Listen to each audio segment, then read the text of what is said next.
Hello friends, do you know what is osteoblast and what is osteoclast? Osteoblast. It is a bone forming cell. It forms the new bone tissue. Osteo means bone, blast means produce something or build something, that is osteoblast. It arises from osteogenic progenitor cells. It is the precursor cells. It is the prior to the stage of osteoblast. It have the potential to differentiate into mature bone forming osteoblast. Bone mineralization. Osteoblasts synthesize and deposit organic bone matrix. It is the unmineralized part of bone that surrounds the bone cells. It is called osteoid. The osteoid is made up of protein like collagen, proteoglycan, and osteocalcin.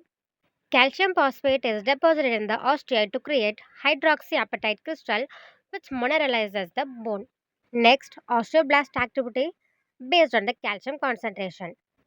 When osteoblasts are actively forming new bone, they utilizes calcium from the bloodstream and leads to decreases the local calcium concentration and deposit in the bone.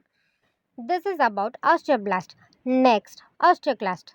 Osteo means bone, clast means cell that break down or destroy tissue. Osteoclast, it breaks down old bone tissue. Introduction, it is the type of macrophage that is specially found in bone tissue.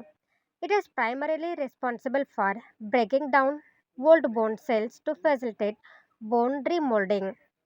Now, bone resorption. Osteoclast releases enzyme that breaks down the bone matrix.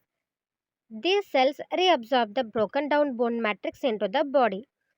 This process leaves microscopic pit and divots on the bone surface.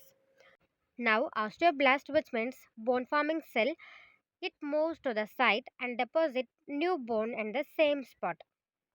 Finally, osteoclast activity versus calcium concentration. When the calcium concentration in the surrounding area decreases, the osteoclast activity will increase. The osteoclast break down the bone tissue and release calcium into the bloodstream. That's why it increases the calcium concentration in the blood. This is about osteoclast. Thanks for watching. If you have any suggestion, give your valuable comments in the comment box.